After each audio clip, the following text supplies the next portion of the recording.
mayoritas orang nggak bisa bertanya dengan tepat. Bukan nggak bisa yang mau mencari ditanya jawaban. itu apa gitu kan ya.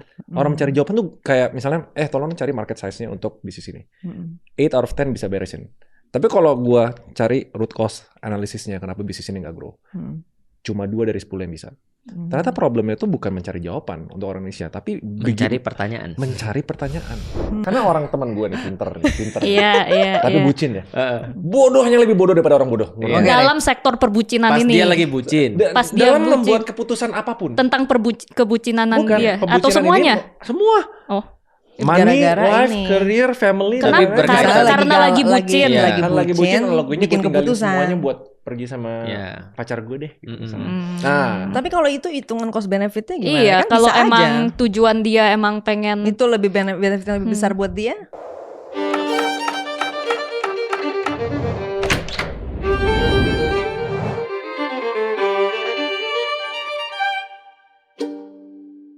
Assalamualaikum warahmatullahi wabarakatuh. So, hari ini targetnya IQ kalian naik 20 poin. Luar biasa. Dan ternyata kayak gini, gue baru tahu IQ tuh difaktorin sama 2 hal untuk dia mau berkembang. Walaupun ada faktor hardware, faktor genetik. 1 pola hidup, makan, tidur, dan lain-lain. 1 lagi tuh kalau otaknya distimulasi terus. Jadi sebenarnya dari awal kita jalanin escape itu udah yang ini.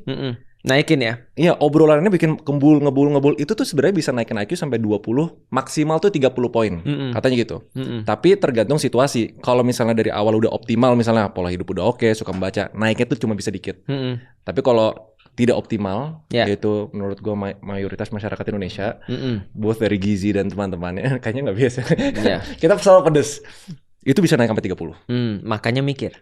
Benar. Kalau nggak mikir nggak naik. Kalau nggak mikir nggak naik. Tapi harus disertai juga sama tidur. Gitu. Makanya kita hari ini mengundang 2 yang expert tidur. Expert dalam berpikir. Jadi welcoming Chania Cita. Kania or Chania? Kania boleh. Thank Kania you Raymond. kita, Thank you Kania. Ustadz Felix ya. Abigail Lim. Kania. Muria. Kania. Lim aja, lebih keren. Oke. Enggak ya? Limuria. Abigail Thank you udah ngundang. Bukan Abigail Lembong. Bukan. Rame ya Dia kemarin selalu ya. dibilang. Iya, kok wajahnya sama gitu ya? Emang iya? Iya, rame kemarin. Enggak ya. Sumpah. Kita Terus, tapi abis itu kan suka ada yang ngomong juga, kakak nih ponakannya Pak Ahok ya. Gue rasis ini mah. Bisa semua. Gue juga ponakannya. Dia Semua juga aja ponakannya. ya. Semuanya Kita ponakannya. semua kayaknya. related aja ya. Iya, kecuali Kania. Oh iya. Nggak dapet nih Nggak looknya. dapat. Bentar. Soalnya Ya. ini episode pertama yang akhirnya kita punya sponsor. Oke. Jadi ini pesan sebentar ya. Dan ini yang Ustadz Felix pakai. Apa tuh? Telkomsel. Telkomsel. Dia ada fitur-fitur yang ngebantu kita Oh pas ini Ramadan. nih, ini yang lu maksud nih. Ramadan Corner. Ini ada pertama nih, ada cari masjid. Ada lagi fitur kiblat nih. Beli hampers juga bisa di sana sebenarnya. Ada beli hampers, jurnal ibadah, zikir ini juga bisa nih bagi orang-orang yang mungkin nanya ini zikirnya ada zikir pagi, ada zikir petang, ada nih. Berarti ini berguna buat gue nih. Oh iya, zikir pagi petang supaya lu terlindung daripada syaitan. Oke. Iya. Nah, juga ada kirim parcel. Nah, jadi ini dua-duanya berguna bagi lu kalau lu mau ngirim ke gua. Nah ini dia ada ini. Pas Ramadan ada paket data andalan super seru. Kuota 80 giga cuma 100.000 dan dapat Catch Play Plus sama WeTV Mobile. Mantap. Gitu. Mantep banget. Mereka bingung nih pasti. Oke, izin. Sorry ya. Target kita. Oke, back to topic. Kita nggak selama kita escape, kita tuh ngebahas tentang berpikir sebagai basis dari segalanya. Betul. Semua, mau agama, mau kebaikan, mau kebenaran, kepintaran dan lain-lain itu berpikir awalnya. Tapi kita nggak pernah bahas tentang basisnya berpikir. Sebelum berpikir butuh ada apa? Prerequisite-nya. Ini ada di sini kayaknya. Coba kita sama yang di bawah kayaknya ada. Kalau enggak, kalau Ustadz Felix mah yang di bawah. Ya. Cocok ya ini buku ya. Iya betul. Iya, ini harusnya jadi paket lebaran nih. Oh, benar. Boleh ya, Harusnya tolong dibikin paket hampers lebaran. lebarannya Hampers boleh. ini 2 ya benar. Selama ini kan makanan lebaran kan bikin lebar. Nah, sekarang makannya bikin mikir. Nah, benar. Soalnya ingat ya, nih. kita ngebahasnya tuh sebenarnya harusnya di topik kedua tentang akal manusia, basisnya berpikir sama wahyu. Ya kan? Kan it needs to come somewhere. Ini kan framework semua yang tanda kutip apa yang works paling bagus di masyarakat didokumentasikan, dijadiin framework, dikemas menjadi tulisan gitu. Manusia untuk manusia gitu. Tapi yang ini pertanyaan ini kan Ramadan nih sekalian. sebelum manusia ke manusia dalam berpikir, Mm-mm. kalau Islam mengimani adalah Mm-mm. wahyu. Ya. Mm-mm. Bener kan? Ya. Mm-mm. How is it correlated? Langsung aja nggak usah ke episode 2. Nah itu yang panas. Ini kan ada Ustadz Felix kan, daripada kayak Ustadz Felix kayaknya seneng banget kalau nanya ada cewek di sini, kan jarang kan? Enggak sih. Aku sebenarnya merasa senang bukan karena ada cewek, tapi aku membayangkan masa depan.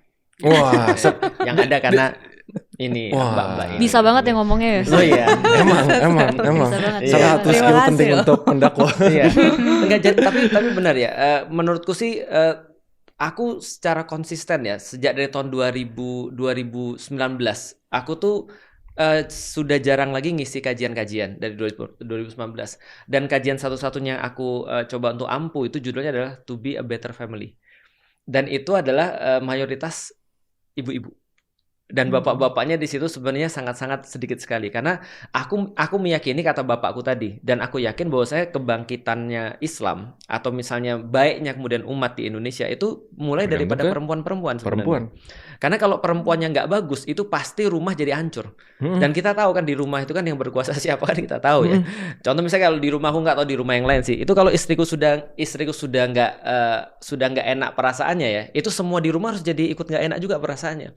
Karena kalau kita lagi bahagia ketika misalnya contoh ya, ibu kita lagi istriku lagi nggak mood, anak-anaknya merasa bahagia itu pasti nanti disuruh-suruh tuh, kamu ngapain, Mbok yang ngerjain sesuatu, padahal karena dia lagi bad mood. Berarti menjaga perasaan ibu dan memintarkan ibu itu lebih penting daripada bapak yang pintar kan gitu sebenarnya. Dan problematikanya adalah kalau misalnya ibunya nggak pintar, dia akan pilih laki-laki yang nggak pintar. Itu kan masalahnya tuh. Dan sekarang terjadi di Indonesia karena tadi, mohon maaf ya, mungkin betul kalau di Indonesia dibilang produk daripada diskriminasi gender itu kan ya. Akhirnya banyak kan kemudian seolah-olah sudah ada kayak ruang masing-masing. Perempuan di sini, laki-laki di sini. Dan nggak enaknya perempuan nggak dapat banyak akses kepada sesuatu yang bersifat knowledge kan gitu kan ya. Ya contoh nyatanya aja.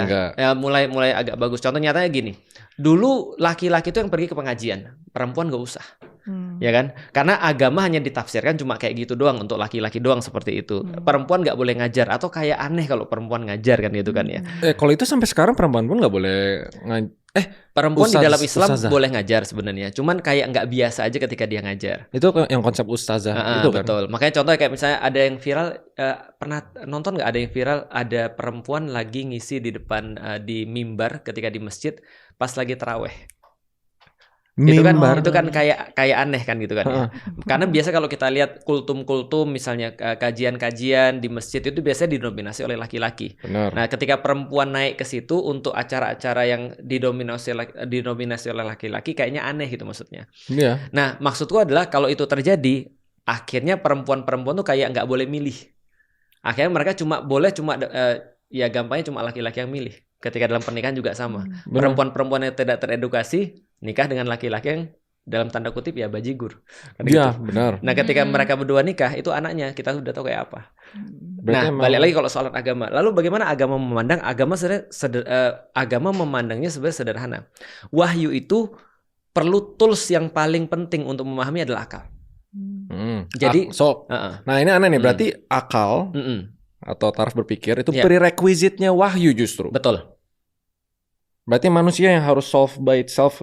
Apakah kita bisa atau tidak berpikir? Oh, bukan gitu. Tapi gini, kalau di dalam Islam tuh gini, kalau orang nggak punya akal, dia nggak disuruh beragama. Kalau nggak punya akal nggak boleh beragama. Nggak bisa beragama. Nggak bisa balah. Makanya kalau ada orang nggak berakal, dia nggak ada dosa dan nggak ada pahala. Berarti bukunya ini dulu baru ini. Betul. Mikir dulu, baru bisa beragama. Betul. Makanya aku senang tuh.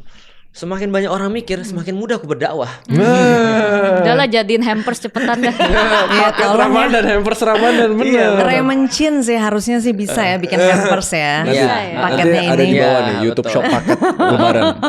Betul. Jadi itu sebenarnya hubungannya sebenarnya.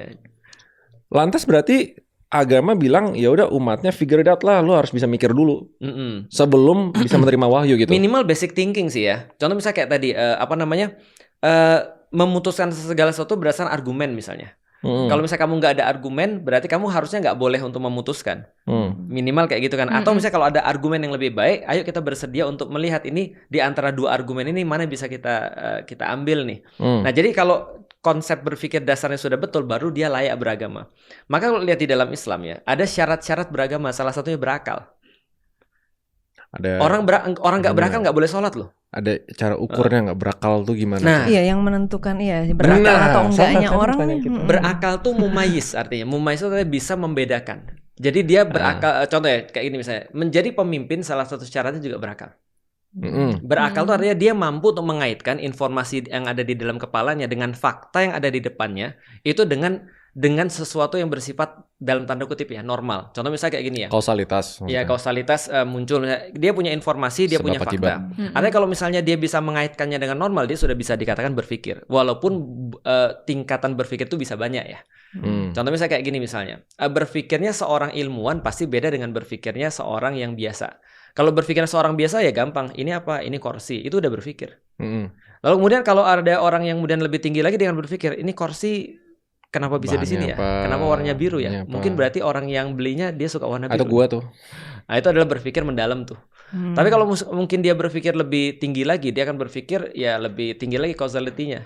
Dia berpikir misalnya, kenapa dia ada di sini? Kenapa ini dibeli? Untuk tujuan apa? Nah, balik lagi objektif. Nah, berarti kalau itu lebih ke perbedaan pertanyaannya ya. Maksudnya kalau kita pertanyaannya memang mau tahu kursi itu dari mana ya, mungkin kita akan mencari tahu dari mana ya. Tapi kayaknya bukan lebih ke arah, maksudnya ilmuwan maupun orang awam kayaknya akan tetap sama cara menjawabnya kalau pertanyaannya kenapa atau pertanyaannya dari mana gitu kan. Tapi kalau pertanyaannya cuma ini apa kan pasti tetap jawabannya tetap sama. Nah, justru itu challenge-nya. Betul. Gua.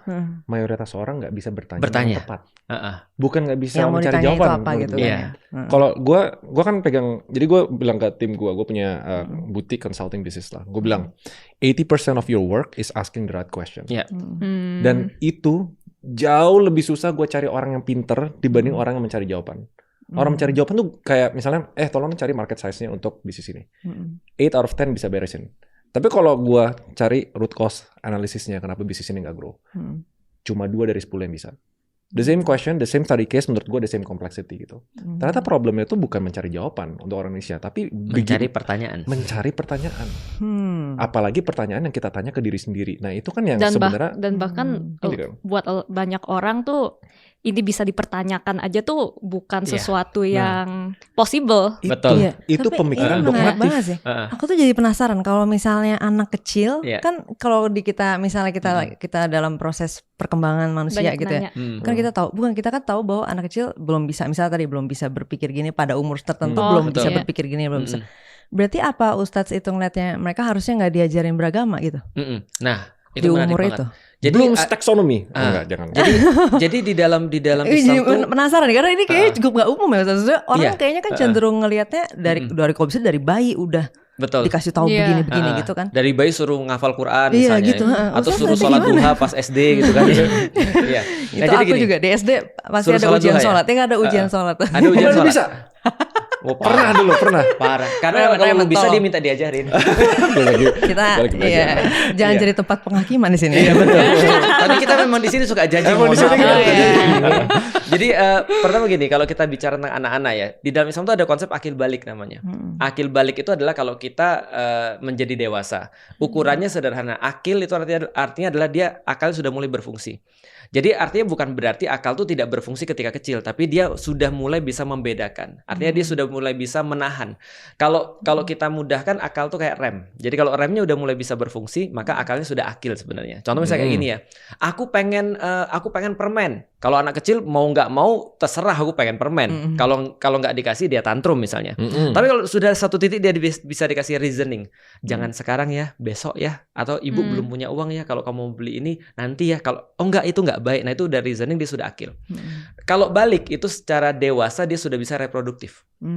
Jadi akil itu adalah secara mental, gitu ya, balik itu adalah secara reproduktif. Artinya kalau dia sudah bisa reproduktif berarti dia balik. Nah sekarang yang menjadi problem adalah banyak anak-anak di Indonesia balik tapi nggak akil. Jadi dia sudah reproduktif bisa, nafsunya sudah ada tapi dia nggak ada rem. Nah balik lagi kalau misalnya kita sambungkan dengan pertanyaan agama, apakah anak-anak kecil itu harus diajarkan tentang berpikir? Iya, tapi pada levelnya. Bukan pada level kemudian reasoning sampai seperti orang sudah akil balik. Nah kalau mau yang reasoning pada akil balik, tapi sebelumnya berarti habits. Nah kalau balik kan tadi reproduktif berarti ukurannya dari biologisnya aja Ustadz ya. Maksudnya kalau misalnya puberti lah gitu ya, mungkin gampangnya. Tapi kalau akil nih mau pakai ukurannya apa ya Ustadz ngelihatnya? Ukurannya tadi kalau dia sudah bisa nahan, dia bisa reasoning dan segala macam. Self control gitu. Harus ya self control. Harusnya sih itu bersamaan dengan ketika dia balik. Tapi harusnya sebelumnya. Kalau secara ilmu otak manusia, maksudnya kalau secara neuroscience kan kita menemukan tuh ya bahwa ternyata self control di prefrontal itu kan baru develop di umur 25 gitu. Betul. 24, Laki-laki fully kata orang perempuan 26 ya. 26 sudah maksimal katanya. Kalau laki-laki katanya katanya laki-laki itu agak lebih dia sampai umur otak berkembang sampai umur 14, setelah itu standar sampai umur 57 terus kemudian turun. General neuroplasticity. Nggak tahu itu ya. Maksudnya boys will be boys, maksudnya laki-laki nggak pintar-pintar. Ngejok. Sorry. Kirain nih ada data baru. Bagaimana? Lo belum pernah dengar nih? Enggak kan? Kalau datanya laki-laki 28. 20-an kan? Iya, maksudnya perempuan mid 20s. Biasanya mid 20s.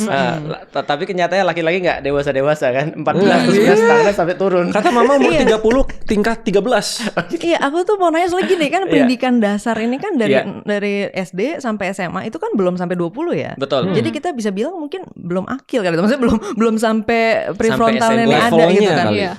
Berarti Ustadz ngeliatnya kalau kan kita sekarang di kurikulum tuh maksudnya kayak aku dari kecil juga ya dari SD gitu kan, udah langsung diajarin satu agama gitu kan dengan wahyunya lah gitu ya, dengan wahyunya. Nah sedangkan tadi kan Ustadz sama Raymond juga kayaknya setuju ya bahwa ternyata harusnya akil dulu nih, maksudnya akalnya dulu, mikirin dulu, baru dikasih bisa mengolah wahyu lah gitu. Berarti Ustadz ngeliatnya harusnya gitu ya, berarti pendidikan bahkan dasar Imam juga Syafi'i yang dijadikan sebagai gitu rujukan orang-orang Indonesia bilang gini, kewajiban pertama orang-orang yang akil adalah mencari bukti bahwa Tuhan itu ada. Jadi mencari bahwa saya eksistensi Allah itu benar, itu harus dicari. Jadi dia nggak dapat taken for granted. Artinya seperti yang dikembangkan sama orang-orang di Indonesia ini ya memang problematik sih. Karena aku sering ngomong terbuka di mana-mana bahwasanya di Indonesia itu problematika paling besar adalah ketika agama ataupun pelajaran apapun diajarkannya bukan why tapi what and how. Jadi artinya mereka jadi tahu, mereka jadi ngerti, tapi mereka nggak mau karena mereka nggak punya why-nya. Nah, ini problematika orang Indonesia nih. Artinya kalau dikatakan lagi ya, emang terlalu berat nggak sih orang-orang di Indonesia belajar agama? Kita mengatakan iya juga. Bahkan kemarin kita juga sempat kritik sih. Contoh misalnya kayak gini, sekolah-sekolah yang mewajibkan sholat duha itu kita kritik. Oh Allah aja nggak mewajibkan sholat duha gitu maksudnya. Masa sekolah mewajibkan sholat duha kan itu? Lebih tinggi derajat. Iya lebih tinggi. Tapi ketika sekolah ditanya mereka mengatakan apa? Ini kami proses pembiasaan. Tapi tidak seperti itu sebenarnya harusnya. Harusnya mereka melatih orang tuh senang dulu dengan ilmu, senang dulu dengan kemudian agama. Setelah itu baru mau nyari agama kan gitu kan. Artinya gini, bukan dipaksa baca buku atau mewajibkan baca buku, tapi senang sama buku kan gitu sebenarnya. Nah itu yang harusnya terjadi sih. Yang gue suka tuh kayak gini. Kayaknya Ustadz Felix satu-satunya Ustadz yang pernah gue temuin yang kayak tantang aja Islam, challenge gitu. Kan gue, nah dari dulu tuh gue nggak pernah mau belajar agama karena gue takut ya itu ada norma-normanya tentang menantang dan mempertanyakan agama. Taunya Islam mutlak ikutin. Salah masuk neraka. Nah itu, makanya gue nggak pernah dan waktu itu nggak pernah ada interest buat belajar Islam itu sendiri. Akhirnya tantang aja gitu. Sampai yang gongnya itu yang la ilaha illallah, there is no God selain Allah, there is no God dulu. Kayak justru emang flow-nya adalah patahin false belief dulu, apapun yang menghambat itu bancorin semua, baru bisa masuk ide-ide baru gitu. Jadi kita menganggap kalau ada orang ateis itu udah setengah Islam. Ateis itu setengah Islam, gitu technically. Iya, karena udah there is no God gitu loh. Tinggal selain Allah. Nah, itunya. Nah, itu guyonannya sih sebenarnya. Iya. Ini ngerti. Ini ya, tapi emang challenge-nya itu di Indonesia tuh again balik lagi ke kalau gua simpelnya, gua baru tahu phrase-nya tuh namanya dogmatif. Iya. Dogma, Dogma itu udah kayak mutlak iris wariris, mama udah bilang begini, keluarga itu. Lu udah kayak pakai kacamata kuda, lu nggak bisa ngelihat anything beyond that gitu kan. Kayak penjara yang paling parah kan penjara pikiran. Things yang bikin lu sendiri nggak bisa dan nggak mau ngelakuin hal-hal lain itu, nggak open mind gitu loh. Solusinya tuh apa? kalau kita harus brainstorm bareng-bareng yang mematahkan stigma bahwa masyarakat kita tuh dogmatis semuanya. Tadi ada di buku ini. Iya. Benar kayaknya. Iya, ini ada nih. Yang ini bukan jangan ngotot. Judul gedenya makanya mikir. Kita nulis Tuh, sesat pikir dan bias dalam pengambilan keputusan. Enggak, jawabannya sebenarnya judulnya. Judulnya. Ya, makanya mikir. Iya, ini nih. Benar. Pola pikir ilmiah. Oh iya, yang pede dan yang ngotot belum tentu benar. Nah, benar. Kalau pede dan ngotot doang lagi. lu pede dan lu ngotot ya? Iya. belum tentu kan belum tentu salah juga. Iya. Kalau Iya, pede betul. ngotot tapi yang benar kan bisa. Lu kan juga. lu belum tentu salah kan, lu bisa jadi salah banget. Iya, gitu. Juga Benar, bisa, iya benar. bisa. Sering kok. Benar. Dan sekarang to the point gue tuh seneng. Justru gue makin seneng. Only since a year ago gue makin seneng kalau dilihat bodoh, dilihat nggak ngerti, dan dilihat sok tahu. Satu, leverage bahwa gue di underestimate. Kedua, ternyata ini kayak internal locus of control ya. Ternyata itu tuh kayak namanya cognitive reframing lah. Ngubah cara gue approach sebuah informasi atau knowledge dan gue nyerapnya lebih cepat gitu. Pragmatisnya gitu caranya. Kenapa? Makanya gue suka ngelakuin hal-hal yang kelihatannya nggak make sense untuk orang lain gitu. Justru gue senang dibilang bodoh. Gue senang dibilang nggak ngerti. Karena komen-komen di Escape ini tuh kayak Raymond persona baru. Yang mereka lihat selama 4 tahun lalu Raymond serius, tahu semuanya gitu. Kok Raymond kayak goblok di sini? Kok Raymond kayak banyak nanya gitu. Justru gue lebih seneng model kayak gitu. Gimana cara bikin orang seneng kayak gitu? Kalau gini nih, kalau kita tanya langsung realnya ya. Kalau Abi nih misalnya, ada nggak yang paling parah yang menurut Abi nih menantang atau kayak nggak setuju pada sesuatu yang sudah lama terjadi dogmatif misalnya di Indonesia? Apa sih yang selama ini ada nggak yang pernah dilawan? Masing-masing pilih satu deh. Yang Maksudnya paling dua. Ya, yang Iya. paling Mungkin yang apa paling yang- berat atau dogma paling yang dulu yang udah paling besar dilawan di tertanam Indonesia. banget gitu. Yang selama ini aktivitasnya kan kayak gitu kan. Yang paling apa gitu yang paling besar tuh yang dilawan? Terus lo ternyata menemukan kayak men-challenge itu lah gitu. Oh, Satu kepercayaan Atau di apa yang paling Indonesia. menyebalkan di Indonesia yang harus Paling diubah sebel. gitu misalnya? Oh, atas menyebab. Misalnya banyak ya, bentar. Banyak ya, itu bisa bagus. apapun, bisa politik, ras, agama. Iya. Tapi Sosial. jangan khawatir ngomong kalau memang itu Islam, ngomongin aja. Karena misalnya contoh umat Islam ya, bukan Islamnya, umat Islam misalnya. Kita juga sering kritik umat Islam kok sebenarnya. Iya, kita selalu kerjanya ngekritik Iya, umat kalau Islam. Ustadz Felix yang nggak kritik nggak apa-apa ya. Makanya kan Kalau waktu itu kena gue penista village ya. ini nih 2 tahun lagi kena dia. Dari itu gue yang ngomong deh nanti dari itu. Iya. apa ya? Iya, jangan mereka yang ngomong sih. Apa ya, kayak pasrah ya. Pasrah, konsep Nah, pasrah. Konsep like. pasrah yang dimana kayak dan ini semua agama menurut Iya, betul. gua gitu ya. Nanti Biarkan Tuhan Tuhan bales. yang bales gitu, pasrah, biarkan Tuhan yang bales. Jadi nggak ada agensinya, ikhlas saja Oke, menerima. nanti di surga ada balasan. Iya, nah itu semua tuh menurut gua destruktif banget karena pertama nggak ngambil tanggung jawab Oke. untuk action kita. Kayak misalnya walaupun apa ya, ada banyak hal tuh yang sebenarnya kan kita misalnya dibilang oh ini musibah gitu, kita Oke. harus ikhlas, harus sabar, pasrah gitu. Tapi kan mungkin ada dong action kita, kepercayaan kita, value kita yang bikin kita masuk ke dalam musibah ini Iya. gitu. Dan kalau misalnya kita udah masuk dan kita nggak suka dan itu nggak produktif, kita punya agensi untuk keluar dan memitigasi dan mencari solusi gitu. Betul. Bukannya Do something about hanya pasrah. Mm-mm. Nah, ini nih implikasinya banyak banget menurut gua. Buat orang malas. Iya, orang Ya. males, habis itu kayak orang yang Menyalahkan keadaan. apa memutuskan untuk tinggal dalam hubungan yang toksik atau orang yang pengalaman. akhirnya gak mau partisipasi sama politik, so menurut mereka pasrah aja, yang penting nanti biarkan Tuhan yang memilih pemimpinnya, kok siapapun yang dipilih itu pasti itu. Atau misalnya kayak ya kita emangnya bisa apa sih, ini kan di luar kendali kita apa segala gitu. Ignorance berarti ya. Pasrah ya, bukan Pasrah. ignorance. Pasrah sih, Mereka pasrah. paham informasi ya, tapi mereka merasa mereka nggak punya agensi untuk melakukan apa-apa terhadap itu gitu. Oke. Terus habis itu juga atau kalau dijahatin sama orang, ikhlasin aja gitu. Akhirnya orang yang jahat itu merasa terjustifikasi, mereka tidak salah, tidak ada yang melawan, terus melakukan malapetaka dan destruktif ke society-nya gitu. Iya. Kayak misalnya sesimpel kan misalnya di sekolah gitu ya. Orang yang suka ngebully Ya. itu kan akan terus Ngebully. neken lu sampai ada yang pushback Mhm. gitu kan. Nah ini kan diajarin pasrah, ikhlas, nggak usah itu, akhirnya nggak ada yang nge-pushback Ya. gitu. Atau misalnya di keluarga, di environment keluarga, Mm-mm. ketika kita membiarkan sebuah kultur di mana yang teriak paling kenceng, yang nge-gaslight paling jago, Paling benar. dan yang Iya, dan yang paling senior itu yang menang. Itu kan kita bikin kultur yang sangat toksik, bukan yang salah yang minta maaf. Tapi yang dapat permintaan maaf adalah yang lebih senior, yang teriak paling kenceng, yang gebrak meja paling kenceng, dan yang apa lagi tuh. Nah itu kan sebenarnya, tapi akhirnya ya kita harus nerima, harus ikhlas, harus pasrah gitu. Wah itu destruktif banget menurut gua. Dan ini abis itu diatribusi ya emang kulturnya seperti ini, emang keluarganya seperti ini, memang negara seperti ini. Padahal ya kita sebagai manusia individu nggak pernah ambil action untuk coba push back, untuk coba cari solusi, dan untuk coba mitigasi hal itu supaya jangan terjadi lagi. Mewajarkan kesalahan berarti ya? Iya, mewajarkan, tapi bukan karena kita menemukan rasional yang ini wajar nih soalnya masuk akal, tapi karena out of weakness, bukan out of strength lah gitu. Gue sambungin aja langsung. Faktor paling gedenya gara-gara agama. Ya, itu kata dia sih.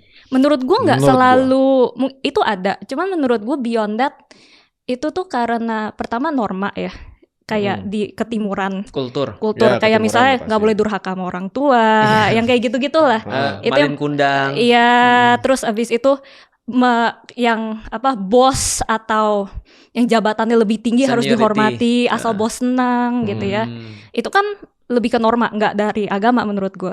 Terus abis itu juga yang ketiga, kebanyakan orang nggak kuat aja sih. Itu kan weakness, insecurity. Kan nggak semua orang tuh untuk bisa kita ambil tanggung jawab, untuk kita mau melawan kalau kita diituin kan perlu keberanian, mental strength. Dan itu emang nggak semua orang punya sih menurut gue. Jadi ada kombinasi. Berarti pasrah kalau Kania? Aduh, banyak lagi nih. Banyak. Kayaknya perempuan susah deh kalau nggak cuma satu, banyak berarti. Ya, makanya sampai jadi satu buku. Benar ya. Mungkin pertama ini dulu kali ya, salah satu dulu. Nanti kalau sempat coba ya 2 atau 3. Tapi yang pertama tuh bukan cuma mengutamakan, tapi yang penting niatnya gitu. Kayaknya ini terlalu banget nih. Ya, yang penting niatnya gitu. Jadi orang tuh ngelakuin suatu kesalahan fatal aja, dia bisa nggak ngerasa salah karena niatnya nggak gitu. Dan ini destruktif banget sebenarnya nilai ini dan kayaknya ketanam banget ya, karena aku lumayan sering banget gitu mengalami orang kok gini banget ya tentang niat ya gitu. Kayak cowok biasanya kayak gitu ya. Setuju.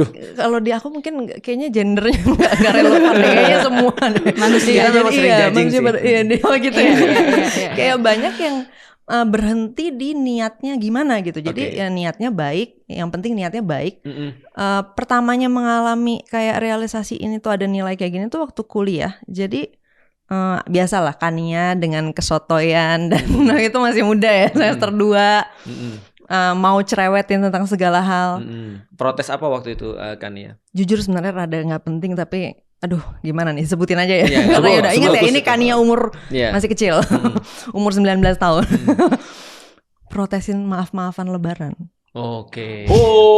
Oke. Harusnya maaf-maafannya pas Ramadan bukan lebaran gitu. Iya. Itu ya.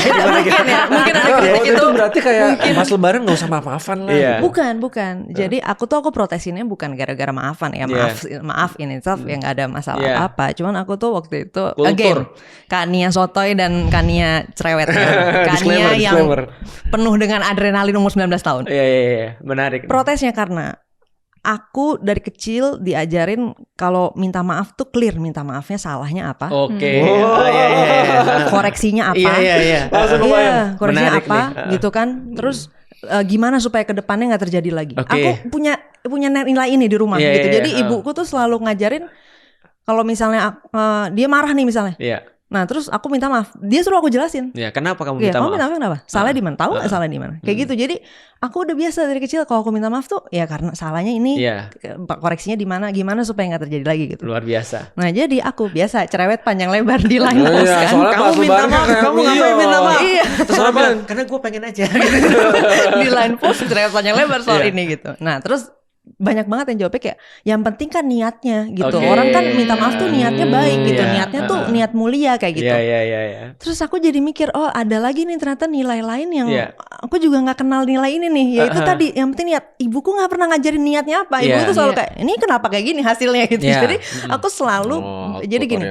kenapa Kania yang kemudian menemukan bahwa maksudnya kalau aku menemukan scientific thinking nih useful banget gitu ya, berguna nih untuk kehidupan gitu, karena aku terbiasa membaca konsekuensi gitu. Jadi nggak bisa niat doang nih maunya A nyampe ke A nggak gitu, udah biasa mempertanyakan itu gitu. Kalau kita mau ke A harus ngapain gitu. Misalnya kalau kita mau air jadi membeku gitu kan, masukin freezer apa direbus, dipanci kan masukin freezer gitu. Jadi kebiasa membaca kalau kita maunya ke sini, niatnya ke sini, apa yang harus dilakuin nih.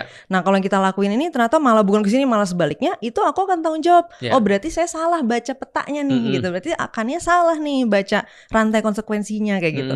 Nah sedangkan kalau orang udah kebiasa cuman berhenti di niatnya apa, maksudnya ya saya niatnya mulia loh, tapi kan dilihat dong realitasnya hasilnya mulia nggak gitu, konsekuensinya kan harusnya kan kita lihat dong ya kan dari niat baik ini, loh bener nggak nih hasilnya niat baik gitu kan. Kayak misalnya ya orang tua nggak mungkin lah mau yang buruk buat anak. Iya memang ya, maksudnya kalau dari niat mungkin ya kan loh, tapi hasilnya buruk gitu harus dilihat kan, berarti kan salah nih mungkin gitu. Kadang-kadang misalnya kalau anak kecil ya balita, kadang-kadang kan mungkin ada mertua neneknya gitu ya, ibunya punya ide-ide ya, anaknya harus makan apa, harus begini. Nah nanti ketika dilihat ternyata hasilnya nggak kesini, nggak peduli gitu. Ya kan kita kan niatnya pasti baik. Iya niat pasti baik bang gitu. Betul. Mohon maaf ya, maksudnya saya juga paham ya gitu. Kita sayang sama cucu, sayang sama anak, niatnya baik gitu. Cuman kan harus punya kesadaran niat ini konsekuensi. Iya niat nggak cukup, nyampe nggak konsekuensinya yang dimaksud kayak gitu loh. Kayak kemarin sih ada yang bilang niat juga, itu yang nyiram Novel Baswedan itu.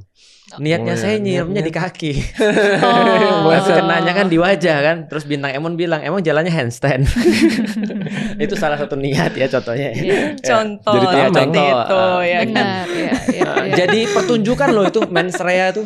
Mesra ya?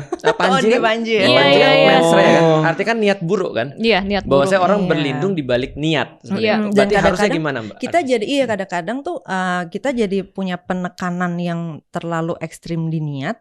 Nah sedangkan kita lupa di konsekuensi. Dan akhirnya menurutku kita juga kadang-kadang ngelihat sumber masalah jadi nggak tepat nih gitu. Karena kita mikirnya sumber masalahnya niat gitu. Kadang-kadang kita mikirnya oh ini orang gara-gara jahat nih gitu. Kita bahas juga di buku ini gitu. Kadang-kadang tuh enggak, sebenarnya banyak banget dampak buruk dan kerugian itu bukan datang dari orang mau jahat gitu. Ya kayak tadi misalnya kita nggak ada niat buruk nih ke anak atau ke cucu atau ke sepupu apa, tapi nasihat kita nih kita nggak lihat konsekuensinya apa secara di faktanya benerannya kayak gimana.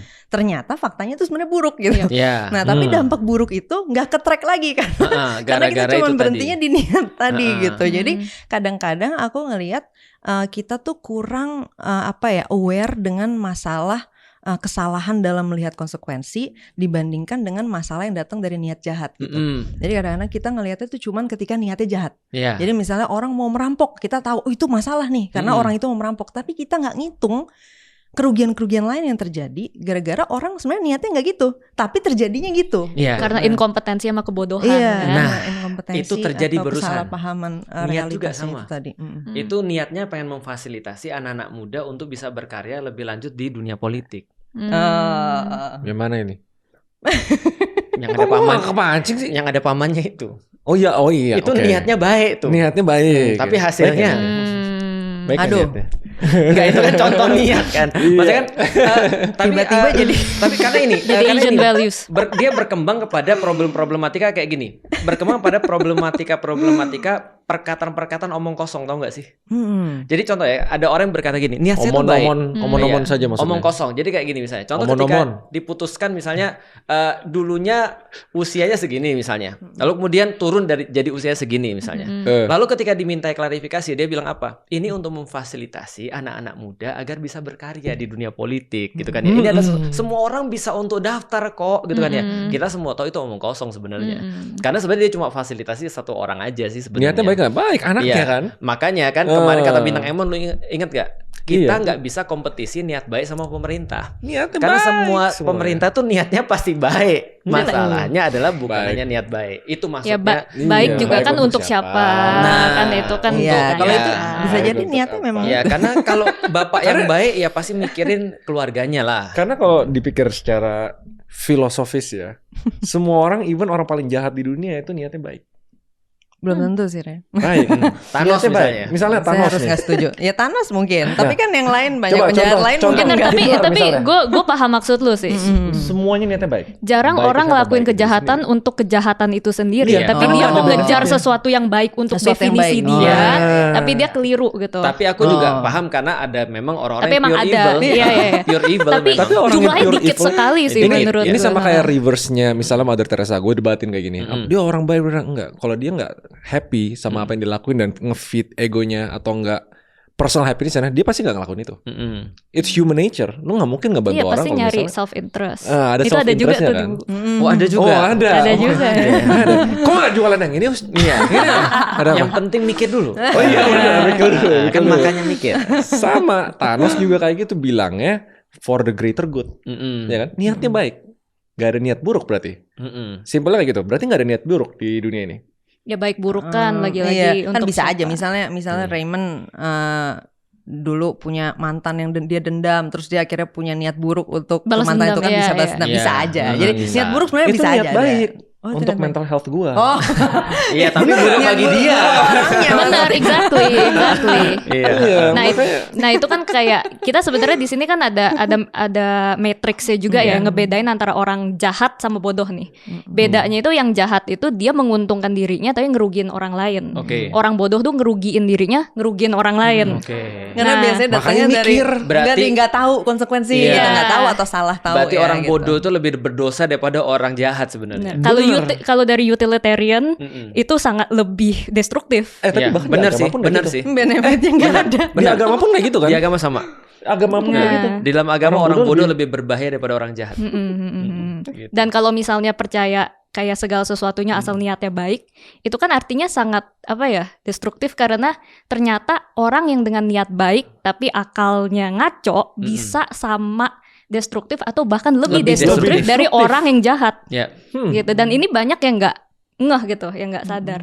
Kenapa makanya inkompetensi, kebodohan itu tuh ya sebenarnya harus diperbaiki Iya. karena ini sangat destruktif. Orang bilang gini, orang jahat itu lebih mudah diubah daripada orang bodoh.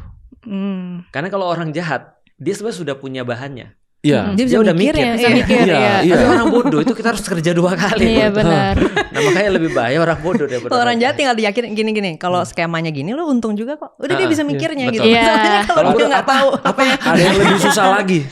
Siapa? Orang bucin. Nah ya. Oh, iya. Yang udah menggabungkan perasaannya topik panjang itu kan. Iya. Orang Tapi berarti bucin. kalau pikiran itu tuh masuk ranah kognitif, bener gak? Kognitif. Berarti IQ gitu loh. Ya IQ pasti berkontribusi untuk berpikir ya. Tapi Nah, bukan sebenarnya berarti maksudnya. bukan berarti ada dikotomi sama emosi juga gitu, kayak itu ada hubungannya juga kan. Ya, ini dengan Raymond mau ke arah mana? Mau bahas emosional emosi. Iya. Oh, Iya, gimana gue- maksudnya? Karena pas Berarti bener- tebakan gue tentang bener ya, kebucinan tebakan gue kan, bener ya? tentang kebucinan kan. Karena orang teman gue nih pinter. Iya, iya, Tapi iya. bucin ya.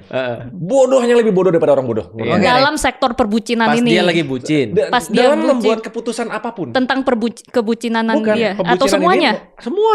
Oh. Money, Gara-gara life, ini. career, family, Kenapa? dan berkaitan. lain-lain. Karena lagi bucin. Iya. lagi Kan lagi bucin, kalau gue bikin tinggalin keputusan. semuanya buat pergi sama Iya. pacar gue deh. Gitu, Mm-mm. misalnya. Nah, Tapi kalau itu hitungan cost benefitnya gimana? Iya, Kan kalau bisa emang aja. tujuan dia emang pengen Itu lebih benefitnya lebih besar buat dia? nah Iya ini juga kan ya. berarti perasaan dan akal sehat gitu kan. IQ, Enggak, EQ nih. itu lebih ke kebutuhan dong.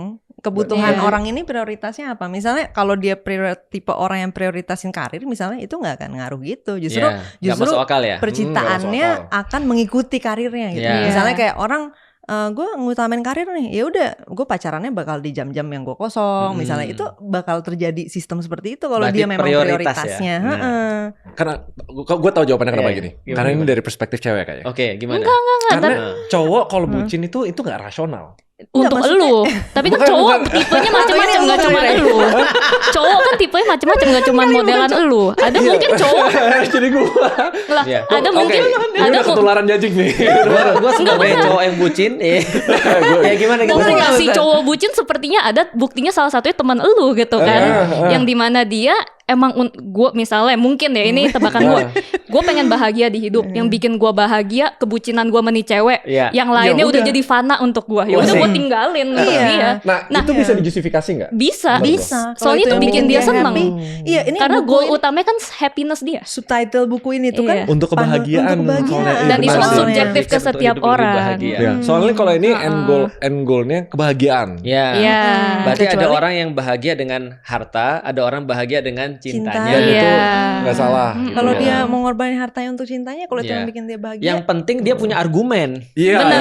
Benar. Tapi masalahnya gini, orang yang tanda kutip drown by emotion, itu kemampuan kognitifnya tiba-tiba minus. Kalau untuk jatuh cinta, kalau secara neuroscience-nya memang kan itu ya, maksudnya membanjiri otak dengan hormon tertentu sehingga frontal lobe akan berkurang, memang rasionalitas akan berkurang. Nah, tapi kan balik lagi nih, kita mau mengikuti atau mau mengontrol itu sebenarnya pilihan lagi sih gitu ya. Itu akal. Sama kayak inilah kalau kita lagi puasa, kita punya desire dari dalam biologisnya haus misalnya. Tapi kan kita punya pilihan sebenarnya ya buat kontrol mau gimana. Jadi itu kembali ke pilihan, tapi pada akhirnya kalau dari aku sendiri, aku nggak bisa memberikan judgement objektif universal untuk bilang, oh ini yang salah nih gitu, nggak bisa, karena itu udah di ranah preferensi nih gitu ya. Maksudnya ini dia preferensinya mau mengutamakan apa. Nah yang penting adalah awareness soal apa yang kita butuhkan atau apa yang kita cari dalam hidup kita gitu. Karena kadang-kadang yang terjadi kalau kita nggak punya awareness ini di awal, nah terus kita asal go with the flow. Ketika hal-hal seperti ini terjadi, kita bisa mengorbankan sesuatu yang sebenarnya bernilai besar buat kita, tapi kita nggak ngeh aja selama ini gitu. Jadi yang lebih penting tuh emang self awareness-nya dulu. Jadi aware dulu bahwa oh sebenarnya yang bikin saya happy tuh ini. Sebenarnya kalau kayak gini bakal suffering, bakal menderita atau bakal nggak tercukupi kebutuhannya. Nah ini harus ada awareness. Jangan sampai gara-gara bucin misalnya, oh saya punya tanggungan gitu kan. Aku generasi sandwich ya. Punya tanggungan ibu, punya tanggungan adik. Terus gara-gara bucin kerjaan hancur kelabakan, akhirnya kuliah adik nggak kebayar. Habis itu kelilit pinjol. Nah itu bodoh ya. Itu yang bodoh maksudnya. Tapi kalau dia memang manage sesuai dengan kebutuhan dia, ya aku nggak bisa judge bahwa kebutuhan dia salah dong gitu. Awareness ini berarti yang penting. Betul. Soalnya berarti gini, kemarin tuh quote-nya apa yang cogito ergo sum. Dubito. Enggak sebelum. Kan cogito ergo sum. Sebelumnya ada tapi dubitonya. sebelumnya ada dubito ergo cogito ya. Jadi kan sebenarnya emang awareness dan lain-lain itu menjalar ke satu nih ujung-ujungnya. Untuk bisa berpikir harus bisa bertanya. Harus bisa mempertanyakan doubt itu apa ya kalau di keraguan kebimbangan gitu. Jadi di dalam Islam itu pertanyaan termasuk bagian berpikir. Termasuk bagian berpikir atau aktivitas sebelum berpikir. Termasuk bagian berpikir. Berarti masuk satu ranah berpikir. Iya, kan? Jadi itu akan mengencourage orang untuk berpikir. Soalnya gini, coba deh, menurut teman-teman di sini yang bukan yang biasa kita cowok-cowok, audiens gue 70% cowok, dia 70% cewek. Surprisingly. Kania 80% cowok. Oh gitu. Gue 50-50. Balance. 80% cowok. Berarti dia mengajar cowok-cowok, aku mengajar cewek-cewek. Ya kita kan balance ya. Coba deh, skeptisisme itu baik atau buruk menurut kalian? Kalau aku sih ngeliatnya baik, bahkan ada di sini baik, jadi harusnya baik. Sudah ditulis, I'm promoting ya, we're promoting. Nah, habis itu sinisisme baik atau buruk? Tergantung definisi kalau itu. Ebi nggak tahu. Iya, lu definisi apa dulu sih? Gue takutnya gue ada definisi, lu ada definisi nggak ketemu nih. Itu termasuk bagian proses berpikir. Iya, bagus bertanya. Model berpikir harus sama dulu. Persetan semuanya, tapi tetap nalar. Sinisisme. Persetan semua berarti nggak peduli dong. Diogonius. Semuanya nggak peduli nggak sih? Persetan semua tuh artinya kayak melawan status quo selalu kayak kontrarian. Iya, kontrarian. Gitu. Oh, lu maksudnya lu. Nanya gitu. Oh, kontrarian kalau dari gua kayak itu bukan sinis sih. Iya, cynical tapi oke, gua kalau definisi itu. Kalau dengan pengertian jadi selalu itu menantang. Enggak tergantung konteks. Nggak bisa baik. Kalau dalam metode ilmiah cynical itu wajib. Skeptis itu wajib. Cynical itu cynical juga bisa wajib. Tapi kalau misalnya lu kontrarian dalam segala hal to a point sampai lagi kita makan-makan hangout lu. Ini kenapa begini? Ini begini terus lu jadi nyebelin dalam konteks itu ada di bab terakhir. Dalam konteks persahabatan ya itu bad gitu. Lu akan ditinggal. Dia bisa melawan tujuan lu sendiri gitu. Tergantung objektif. Dan konteksnya gimana? Semua pola berpikirnya tuh harus bisa play with each other. Contohnya 2 itu dengan rasionalitas. Masuk akal nggak nih? Logis. Habis itu pragmatis, bermanfaat nggak gitu. Toh kalau misalnya orang yang terlalu steering ke satu model berpikir dan ekstrim di sana, itu yang salah menurut gua. Cuma kenapa balik lagi kan bagus dan tidak bagus nih. Karena situasi Indonesia kayak begini nih sekarang, menurut gua very dogmatif. Padahal kalau ngomong jenius ya 2% straight dogmatisnya cuma 2%. I think kalau mayoritas Indonesia itu bisa hampir semuanya. Caranya adalah nge-counter dengan ekstrim kalau gua. Sekalian skeptisisme sama sinisme. Nah ini menurut gua kalau goalnya itu strategi yang mungkin bisa diuji ya. Efektif atau enggak, pertanyaannya bukan baik atau buruk kan. Nah, bagus. Batman soalnya dia. Ras Al Ghul. Enggak, gua enggak. Nonton Gue DC jahat jadi Ras Al Ghul. Tahu, cuman gua enggak ngikutin apa gimana. Jadi Batman gurunya tuh Ras Al Ghul tapi jahat. Tapi jahat. Tapi kalau gue mungkin bakal nyaranin gini ya, kayak kontrarian atau tadi men-challenge sesuatu iya, tapi pada saat yang bersamaan mungkin paralel gitu ya sekalian membangun juga kemampuan berpikir dasarnya gitu. Kayak dalam melakukan berlogika ya, bermatematika misalnya. Karena aku jujur banyak menemukan kadang-kadang maksudnya kritik gitu ya terhadap suatu kebijakan, suatu sistem. Itu matematika dasarnya nih agak nggak main. Iya, nggak main. Skip ya berarti ya. Skip, betul. Nah, jadi maksudnya gini, kontranya spirit untuk men-challenge itu bagus, itu boleh dijalanin gitu kan untuk men-challenge culture yang dogmatif, tapi kompetensinya juga jalan gitu. Jadi kalau aku selalu ngeliat misalnya kalau dalam konteks demokrasi lah ya, kebebasannya dibangun gitu kan, kebebasan bersuara, berbicara, berpartisipasi, tapi kompetensi untuk berpartisipasinya juga harus dibangun. Kualitas partisipasinya. Kualitas partisipasinya gitu sih kalau kalau linear atau aku paralel? gitu. Harusnya. Paralel sih barengan ya. Nah, kontrarian ya. Ada 4 fase. Apapun itu ya. Kesadaran, kemauan, kemampuan, baru kebijaksanaan. Gitu. Contohnya yang sering terjadi di Indonesia tanpa kesadaran langsung dipaksa kemauan. Itu sering. Misalnya dipaksa, yaudah ajarin ini, tapi belum ada kesadaran sama kemauan. Kesadarannya gitu. belum ada. Yang terjadi adalah pas dipaksa mampu, ada misinterpretasi, ada mispersepsi, ada justru apa yang seharusnya bagus jadi jelek. Analoginya kayak ekstremis agama atau apa gitu loh. Kalau gua berpegang teguh, separalel-paralelnya harus tetap linear. Oh, maksudnya ada bagian yang tetap linear gitu ya. Pas dia lagi di fase kesadaran sama kemauan, let's not force them to learn something, kemampuan itu tanpa yang dia nggak mau gitu loh. Atau nggak beats the purpose gitu. Kalau gue linear. Hence kayak approach gue in solving problem misalnya di Indonesia, sistem politiknya, harus hajar dulu ya, hukumnya dan lain-lain. Hajar dulu. Ya makanya gue diancam terus kan. Awareness-nya ke-build. Makanya kemarin kan rame-rame nih semua influencer kayak speak up, pegang rumput gitu misalnya. Tapi gimana kalau nanti ada yang bagus kan jangan kita hajar dulu kan. Harus dipertimbangin ya itu kan juga. Maksudnya Kania tuh bukannya dua hal paralel, cuman ini sebenarnya satu komponen yang masuk ke linearitas elu gitu. Cuman itu satu komponen yang jangan dilupain dalam kelinearitas. Ketika lu membangun kesadaran soal contrarian, lu juga harus bangun kesadaran dijederin soal kompetensinya gitu maksudnya. Jadi setuju.